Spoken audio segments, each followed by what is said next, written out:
everybody. So I'm waiting for my nursing school application results to come in, and I'm pretty anxious, but in the meantime I decided to make some videos to help some other people because I've had some people ask me some questions about the process. So on to the application process. So once you've decided, I want to be a nurse, I'm excited, let's go for it. You need to choose a program. There's so many programs now for you to apply to. You have to do a little bit of research. So mostly people debate over whether they want to do an ADN or a BSN. I won't go into all the details about it, but I will say this. ADN programs are shorter. They're 2 years. You do end up with your nursing license. You are qualified as a nurse to practice medicine in the context that nurses practice.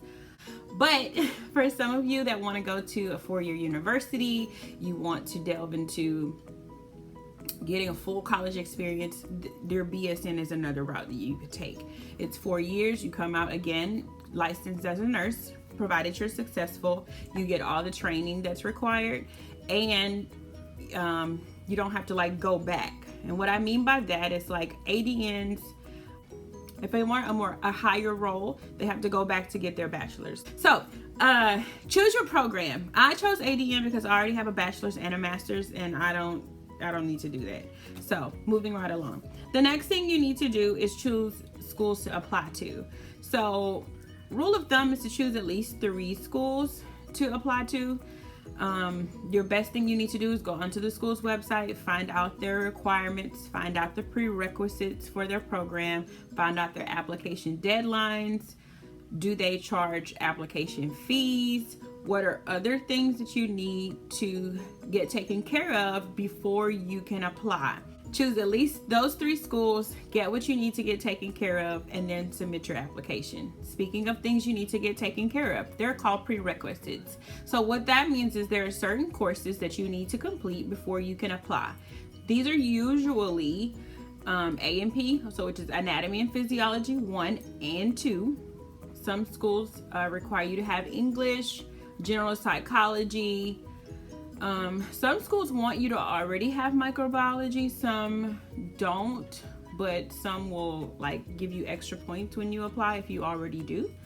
Lifespan and development is, some schools want you to already have it completed. Some, they put it into their course guideline, but of course if you already have those things taken care of, those are extra bonus points, at least for the school that I'm applying to. So those are like the main classes that you need to make sure you have, especially A&P 1 and 2, English and General Psychology. The next thing you need to do is look into applications. So when are those applications due? Does your school have a rolling deadline? Meaning they're always accepting students like every semester, fall and spring. Some schools only will take applications in the fall semester. So you have to wait an entire year if you missed the deadline to apply again.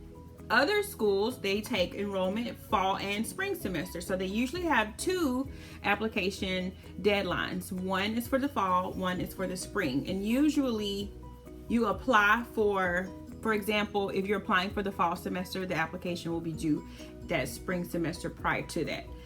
And that's so you have time to get everything taken care of, and they can get, answers out and so forth.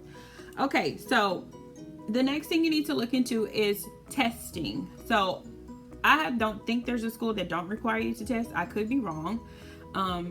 But you have to, before you can officially start a nursing program, you have to take an entrance exam. Some schools require the HESI, some schools require TEAS. My schools only required the HESI, so that's the test that I took. But if I don't get in, and I have to apply to a school that requires a TEAS, then I have to go get things to study, and that costs, and I have to take the test, and that also costs. So it's very wise to do your homework. Or if you can afford it, just go ahead and take both tests. That way, wherever school you decide to apply to, you're not held up by the fact that you only took either the HESI or the TEAS. So That's something you want to look into. I know the HESI was like $75 and the book was like $30. So it's not uber expensive, but it is something you want to make sure. And also, you want to make sure that you time the testing in enough time so that if you're not successful, or if your score is not where you feel like it should be the first time, you have enough time to retake it. Some schools require you to wait 30 days, some schools require you to wait 60 days. So you want to make sure you have enough time to take the test. If you don't do well, take it again and still be able to get your application in on time. Next thing, shots. So some programs require you to have certain shots before you apply. My program requires that we have at least 2 of our hepatitis B shot series shots. There's 3 shots, and we had to have at least prove that we have at least 2, or that we or have already been fully vaccinated. The thing about that is, if you don't know, a hepatitis B series takes a total of, I believe, 6 months. So you take your first shot, you go back exactly 1 month later to take your second shot, and then 5 months from the first shot, you go back and take the third shot. So if you have to have all 3 shots by the time you start nursing school, and you wait until right before the application deadline, you may not be, I mean, what if you're accepted, but then you didn't finish your shot? Like, you can't start your program. So these are things you have to think about. Like, you have to time these things efficiently. So that means you have to have some pretty good organization. Some other things you have to think about are transcripts, and some transcripts from certain schools cost. So again, that's something that costs money. If you went to other schools, you have to have a transcript sent. If you're fresh out of high school, your high school will just send over your high school transcript, basically.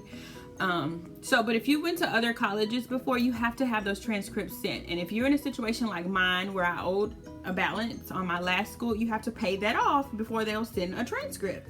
So that means you gotta get these things timed. You have to make sure that you don't owe a balance, or you don't have a hold on your account, because it will hold your transcript. And so you want to make sure those things are timed correctly, so that when it's time for you to apply, your transcript is already at the school. And that, because some schools can take, a couple hours. Some schools will take 2 weeks or a month before they send your transcript. And so these are things you have no control over. So be aware of the requirements that your school set out, so that you can plan it, you have enough time, and you're not rushing at the last minute to get stuff in. The next thing you could do is attend a meeting. So they usually have general meetings or application meetings. These are meetings that you go to, and they give you information about their program, the requirements, how to apply, things you want to take into consideration when you are talking about going to their school. They usually tell you about how successful they are in regards to graduating nurses, how successful their nurses are their students are, with passing the NCLEX exam. And those are important things, because if you go to a school and they have like 20% of their students passing the NCLEX, that's not good. So although, yay, I got in, but am I gonna pass? That should be a concern. So you want to know things like that. You also want to know where you would do your clinicals. Like, what kind of clinical experience can you expect? Also, how far would you potentially have to drive for your clinical experience? Some schools, you may only have to drive down the street. Some schools, you may have to drive an hour away. So what happens if you don't have a car, or if you don't have childcare that could cover that? Because some clinicals could be 6 hours, some clinicals could be 12 hours. These are things you have to think about. You have to prepare for these things in advance. And so choosing a school that's going to put you in clinicals 2 hours away or an hour away may not be the better choice. You may need to do what you can do to get into the one that's closer and that has clinicals that are closer to home. Deadlines. That's really the hugest part. You need to make sure you know all of your deadlines. When is it open? When does the application close? How much time do I have to put into getting all this stuff taken care of and submitted on time? And so I just wanted to share that with you, because it sucks being caught off guard. It sucks not knowing, and it sucks having your hopes up high and you like, yay, I'm gonna apply to nursing school, and then you find out you don't have half the stuff you need. And that can be discouraging, and for some people that could deter you away from applying, and that shouldn't be. It shouldn't be. Like, I think with just taking your time and doing things appropriately is the best route. I mean, after all, this is something that you are committing your life to. This is a lifelong commitment, and I feel like you should want to, or you should be excited about investing in the proper time and the money and the studying or whatever else it takes to get to that goal, because once you get there, you're on like cloud million. So I just wanted to share that. This video is already like way too long, so I'm gonna edit and then submit. Bye guys. Please like, comment, and subscribe. I have so many more videos coming. I've just been sitting here waiting. Like, can we please like know something?